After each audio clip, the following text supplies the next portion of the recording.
Salve, galera! Eu vou tentar fazer uma explicaçãozinha, uma reflexão, na verdade, né, acerca do diálogo socrático, platônico, na verdade, né, o diálogo de Platão, acerca do seu mestre Sócrates, onde eles vão discutir sobre amizade. No diálogo Lises, a gente vai ter que falar um pouquinho também, talvez, do Fedro e de um outro diálogo, porque são termos usados comumente entre três grandes diálogos do Platão, para falar sobre amizade. Então, para que a gente inicie essa reflexão, mas antes de entrar propriamente no tema amizade, por que do Sócrates usar os diálogos?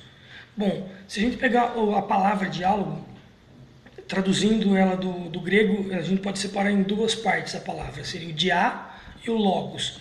Dia seria justamente separação de termos, enquanto o logos tem a ver com a racionalidade, tem a ver com o discurso racional.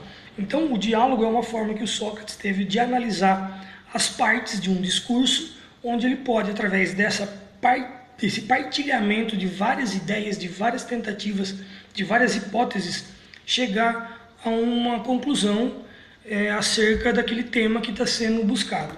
E como são diálogos, esse diálogo principalmente é um diálogo aporético, ou seja, da época da juventude do Sócrates, é um diálogo onde Sócrates está buscando descobrir valores para os grandes temas que estão no seio da filosofia.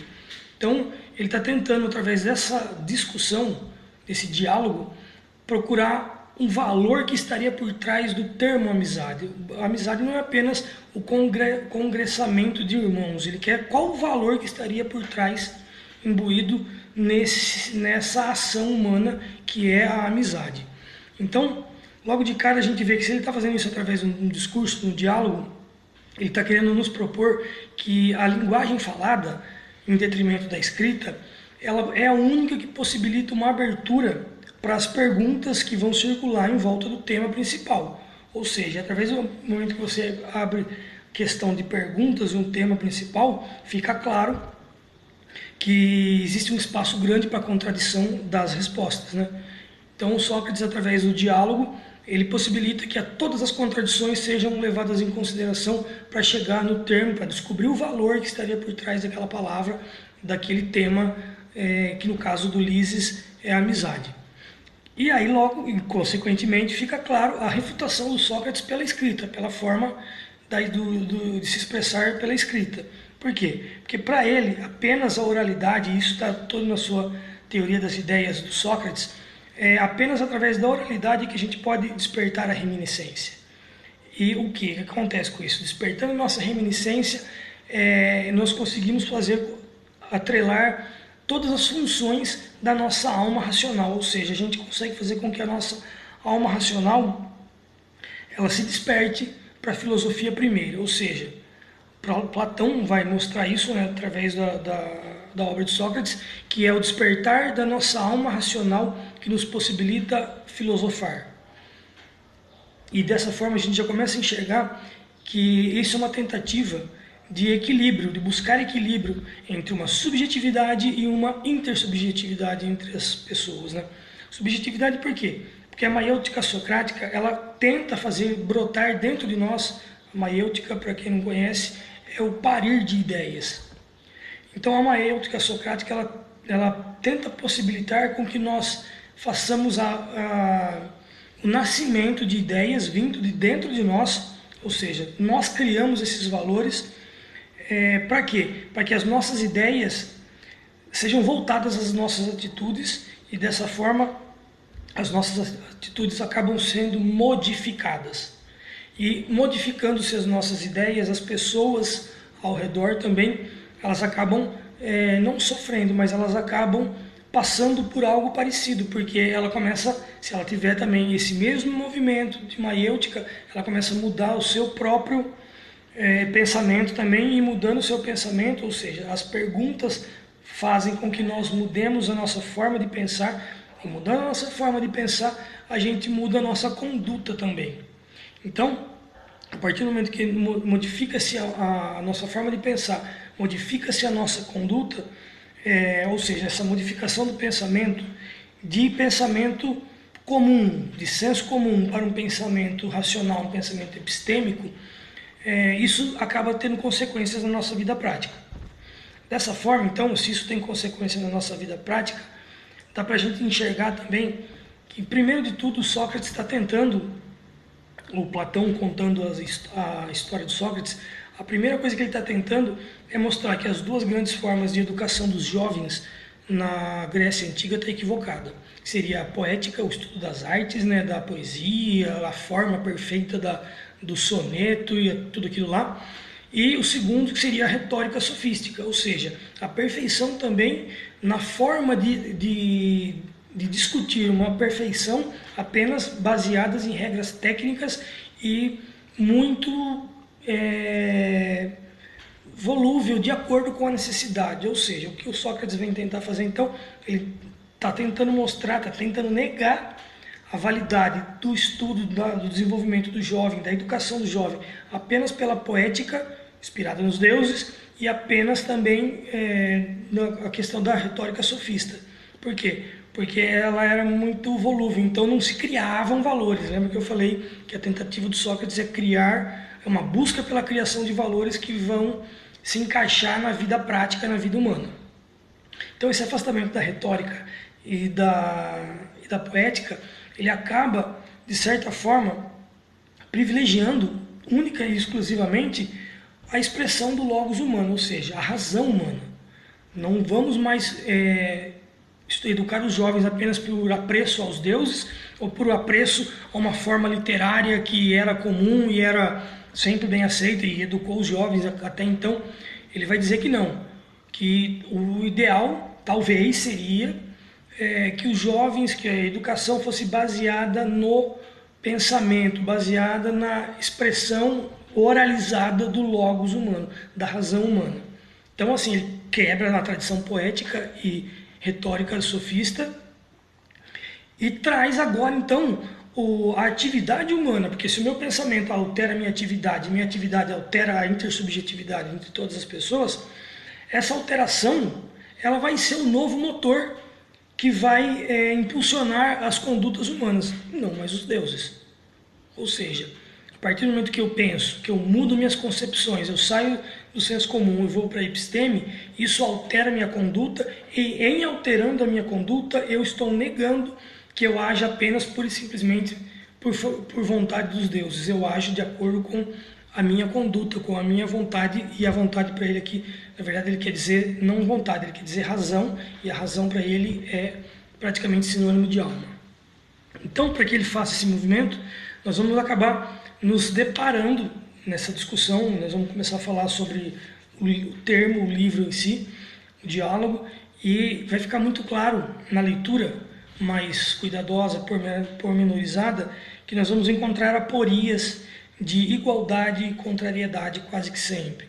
Aporias de afinidade e semelhança. O que é uma aporia? Uma aporia é quando você, fazendo uma discussão filosófica, uma discussão argumentativa, as conclusões que você chega não são conclusivas. Elas acabam, talvez, iniciando uma outra questão, colocando, parece que, não uma resolução ao problema inicial, mas nos dando várias possibilidades para essa resolução. Então, o Sócrates, nessa discussão sobre amizade, ele vai se deparar com várias aporias e ele vai criar algumas tentativas para explicar o que seria amizade. Primeiro, antes de mais nada, tem que ficar claro que existe uma diferença, embora difícil de ser separado os seus limites, é muito tênue, principalmente na obra de Sócrates. Alguns vão dizer que o Sócrates é o filósofo do Eros, enquanto Aristóteles é o filósofo da filia, que da amizade em si, filia, amizade, Eros seria o desejo, o amor. Mas o que o Sócrates vai falar de Eros é justamente um Eros muito aproximado do que a maioria das pessoas entende que é filia. Então o Sócrates vai praticamente inaugurar essa conversa, essa discussão, e ele vai tentar separar os dois, mesmo que a intenção dele seja aproximar o Eros da filia, da amizade. Como que ele vai fazer isso? Bom, ele vai começar dizendo, isso em várias obras inclusive, que a filia é a amizade, ou seja, é uma associação, é uma junção de pessoas por motivos que são inerentes e comuns entre elas, ou por associação, vamos falar, partidária, ou por simpatia, ou por vantagem ou algum mero acaso, coisa que acontece do nada. Ele vai dar exemplos de camaradas de jogos que se reuniam para jogar, amigos de navegação, aventureiros de navegação, soldados de armas do exército, comerciantes de uma mesma casta, ou até parentes de familiares, né? Então, filia para ele está próximo disso, dessa associação por algum motivo ou por mero acaso. Então, a partir desse comentário inicial, como eu disse, fica difícil separar o que é filia e o que é o eros, porque o próprio Sócrates vai quase que confundir um ao outro, mas vai hierarquizar, nós vamos falar disso. A gente usa como base o diálogo Ulisses, mas o banquete, o Fedro, também tem várias partes que vão falar sobre isso e a gente vai ter que se resgatar, talvez de alguns lembretes de lá, eu espero conseguir lembrar disso para falar, porque não estão tudo nas minhas anotações aqui.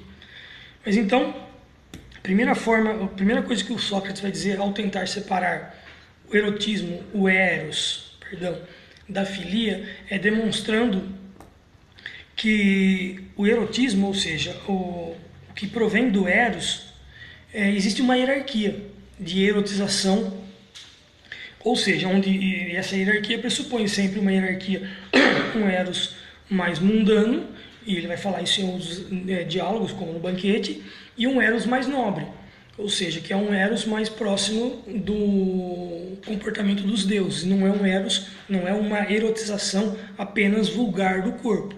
Então ele vai dizer que existe uma hierarquia, isso é importante a gente ter em mente logo de cara para ver que ele já está se distanciando do erotismo a partir do momento que ele começa a hierarquizar antes de chegar no tema da amizade em si.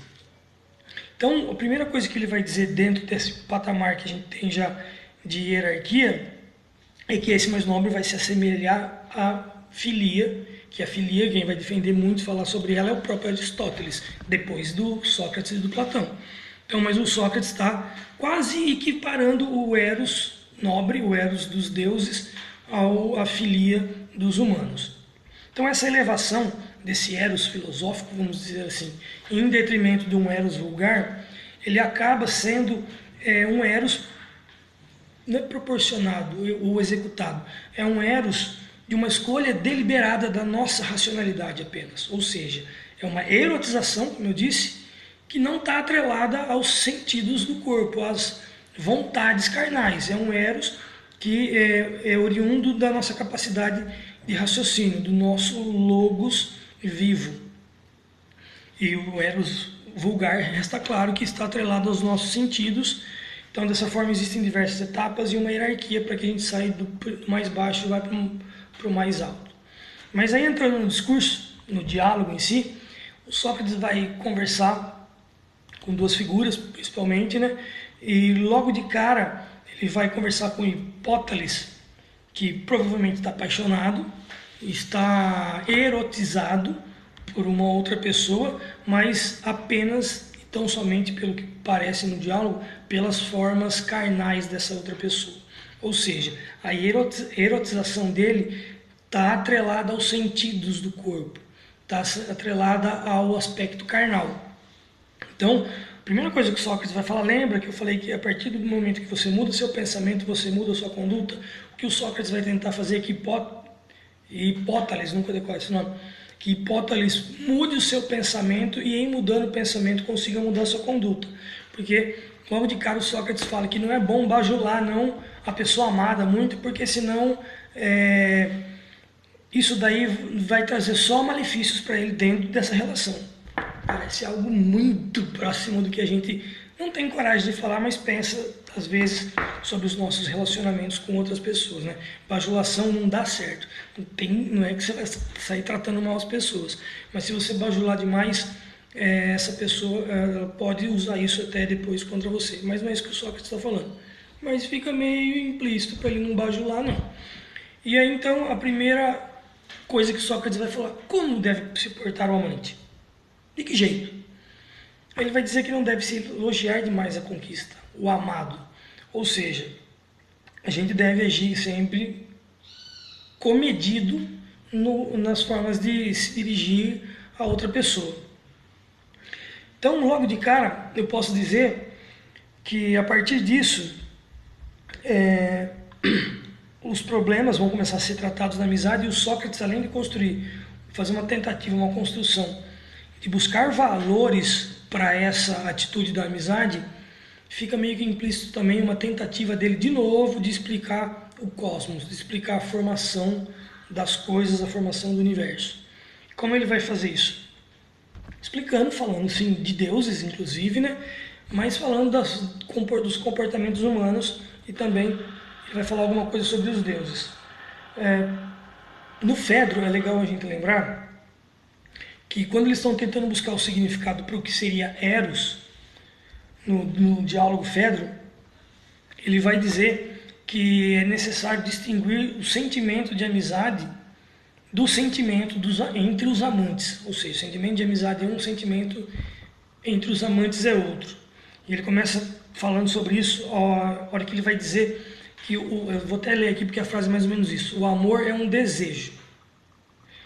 E a partir dessa frase vai começar todas as discussões. O amor é um desejo. E mesmo os que não amam, desejam sempre o belo. Aí é uma tentativa, então, logo de cara do Sócrates, fazer uma divisão de que o eros, aquele erotismo, é diferente do belo. Porque se o amor é um desejo... Tá batendo aqui.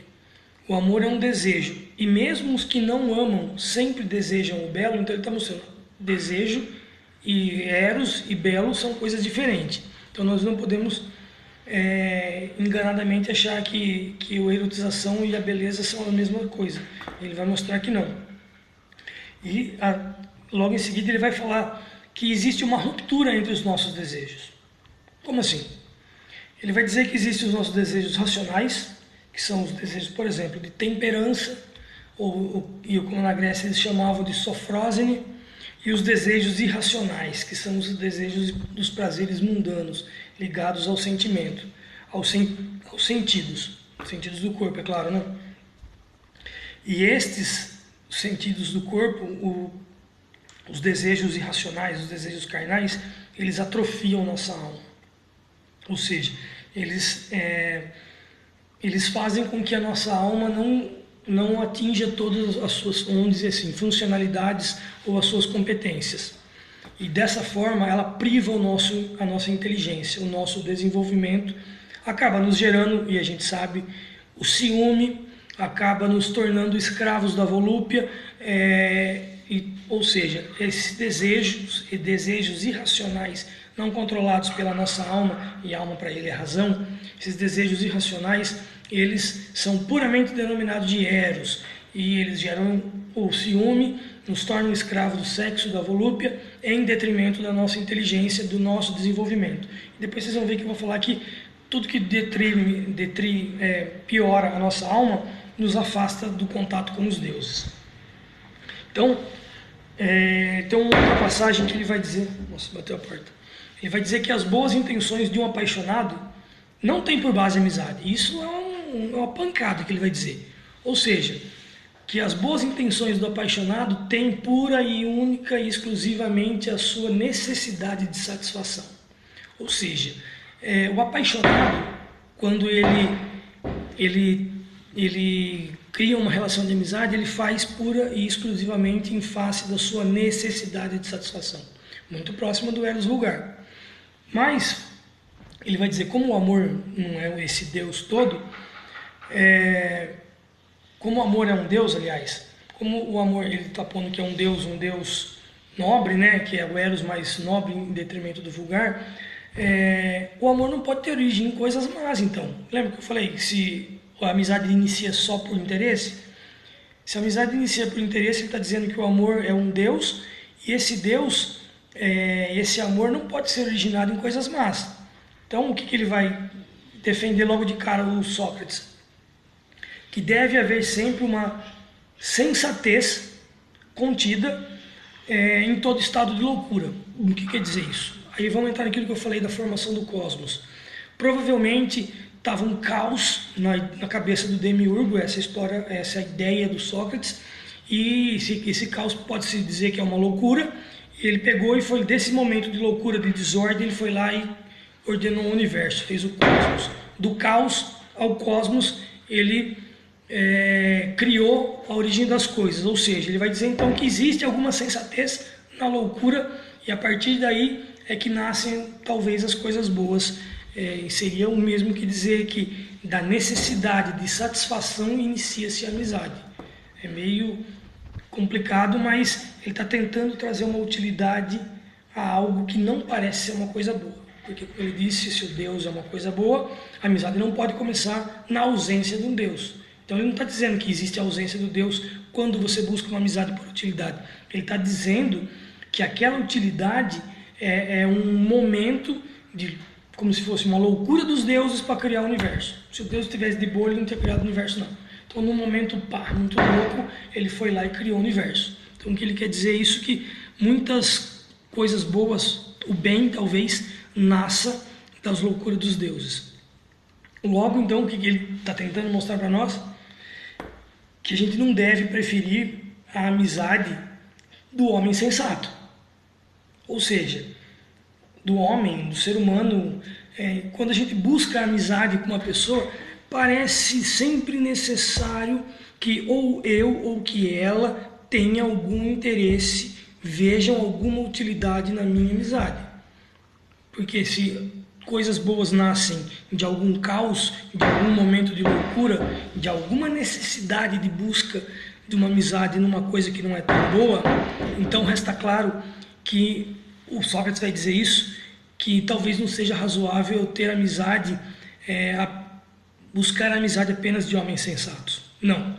É necessário a amizade de um homem apaixonado, e nem que para isso a paixão dele seja inicialmente uma necessidade de satisfação de algum desejo seu. Dá um minutinho que eu vou fechar a porta. Voltei. Bom, então, e aí? O que vai acontecer? Primeira coisa, logo em seguida, é essa revelação do Sócrates. Me parece, fica claro, que, e o Sócrates vai dizer isso, que a gente escolhe a amizade de acordo com o nosso caráter. Com o meu caráter e com o seu caráter.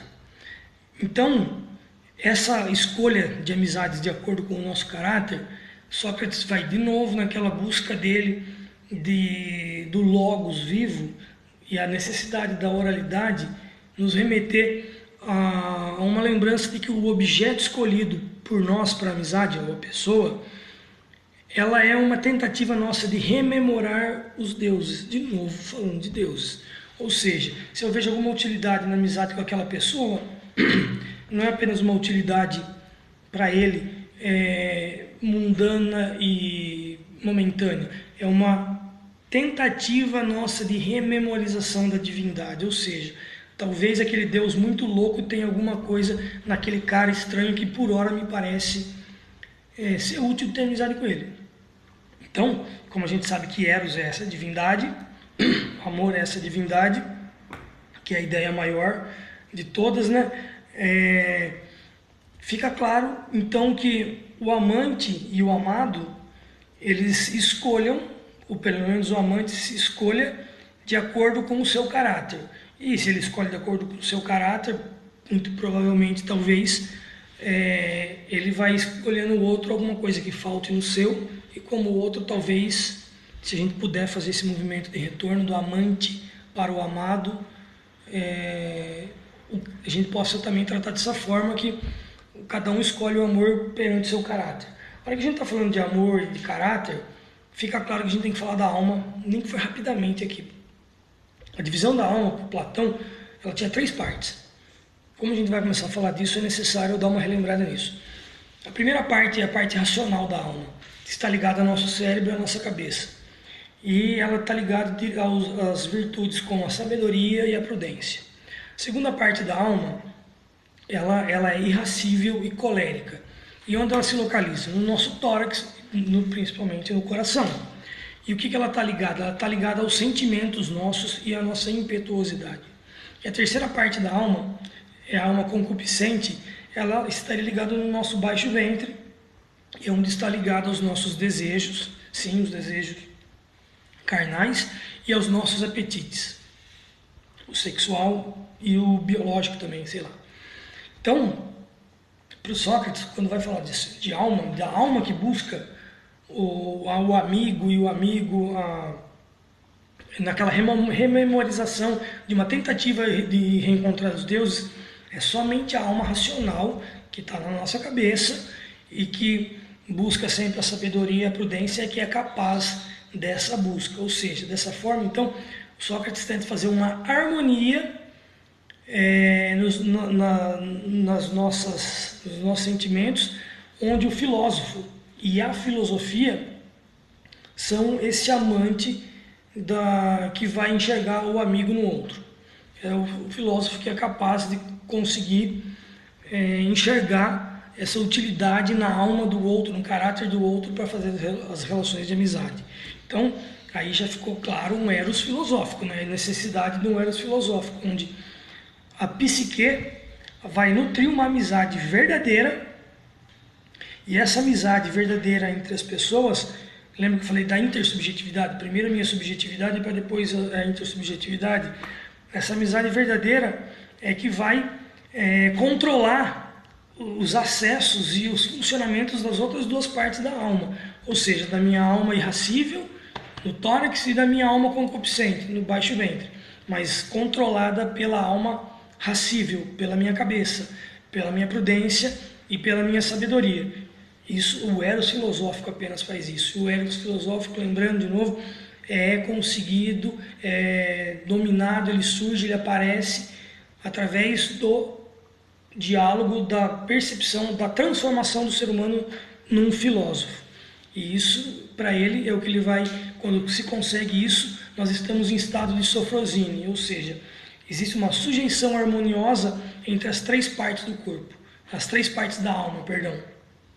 E vai trazer o conhecimento pleno à nossa alma, que para ele é um saber que todos devem buscar, inclusive para poder ascender às presenças dos deuses. Dessa forma, é esse desejo de saber, não o desejo sexual, é esse desejo de saber que nos impulsiona para o amor. Nós falamos até agora do eros vulgar, passando por uma cadeia de hierarquização. A hora que a alma domina as outras duas partes da alma, a gente entra em sofrosine, e esse período, esse estado de sofrosine é um equilíbrio, uma harmonia do nosso estado filosófico, do nosso eros filosófico, que vai possibilitar que a gente nos afaste da ignorância, do senso comum, e busque o conhecimento epistêmico. E restando claro então que o filósofo, eu vou tentar terminar agora essa parte, para depois falar as hipóteses do que seria amizade. Fica claro que o filósofo está no meio das duas extremidades. De um lado a gente tem o Deus, o eros, ou a amizade, e do outro a gente tem o eros vulgar. E o filósofo está no meio termo, é o que ele vai fazer a intermediação entre os extremos, para que a gente consiga enxergar as amizades e entender o que é amizade.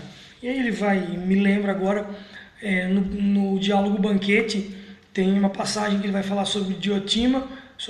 Diotima vai dizer que o eros é o que vai possibilitar esse caminho, esse eros nobre, o eros filosófico, vai possibilitar o caminho para que a gente leve a nossa alma ao amor verdadeiro. E ela vai contar a história dos dois cavalos, que se você não equilibrar os dois cavalos, você não consegue chegar à ascensão dos deuses, os cavalos que estão numa carroça, que vai levar o homem depois da morte, no processo de metempsicose à vida dos deuses. Se o cavalo dos desejos sexuais tiver mais forte que o cavalo da alma, o cavalo vai nos derrubar da ponte, nós vamos viver tudo de novo, aquela vida desgramada que ele vai dizer. Então nós não vamos conseguir a ascensão aos deuses. A sofrosine é esse estado filosófico que vai possibilitar que os dois cavalos andem na mesma condição, para que a gente consiga chegar ao mundo dos deuses, nos afastando então do erro e de todas as fatalidades. Então ele vai disso tentar mostrar que através da psique educada pelo pensamento filosófico, não pela retórica, não pela poética, é que nós vamos modificar a alma, modificar nosso pensamento, o nosso pensamento modificando muda-se a conduta humana. Nós começamos a agir com uma conduta, com valores que nos levem para uma moral ser aplicada à prática, não apenas porque é bonito a arte dos deuses ou porque os sofistas falam pra caralho e é da hora o que eles falam. Não, tem que ser aplicado na prática. A mudança do comportamento é visando a ação prática. Então, alguns vão dizer que isso vai ser uma espécie de cura da alma, esse pensamento, essa prática do Sócrates, uma espécie de cura da alma. Em algum outro lugar, o Sócrates vai dizer que a nossa alma tem afecções, tem problemas, não é doença, mas ela tem problemas que devem ser curadas através desse movimento, desse pensamento filosófico. Então, para encerrar essa primeira parte, nesse discurso aí do Lises, que eu praticamente não falei nada do diálogo em si, é a tentativa do Sócrates mostrar para os jovens a necessidade de mudança, da modificação do comportamento e da nossa alma. Dessa forma, a conduta seria direcionada para outras razões, ou seja, uma razão não falaciosa, uma razão não desregrada apenas pela beleza, onde o discurso do amor acaba se assemelhando, lembra que eu falei das aporias de afinidade e semelhança? Onde o discurso do amor acaba se assemelhando à sabedoria da amizade e acaba se revestindo disso, né? Se valendo disso, o amor parece que muda de casca e deixa de ser amor e vira amizade. Então, o Sócrates tenta tudo isso através do diálogo, porque lembrem, é através desse processo de oralização, de diálogo, que a gente vai estar mais propenso à rememorização naquele processo de novo, de mente em psicose, nós estaremos mais próximos dos deuses, e estando próximos dos deuses, estaremos mais próximos da verdade, porque a verdade para ele, aqui na Terra, não rola, a verdade está no mundo dos deuses.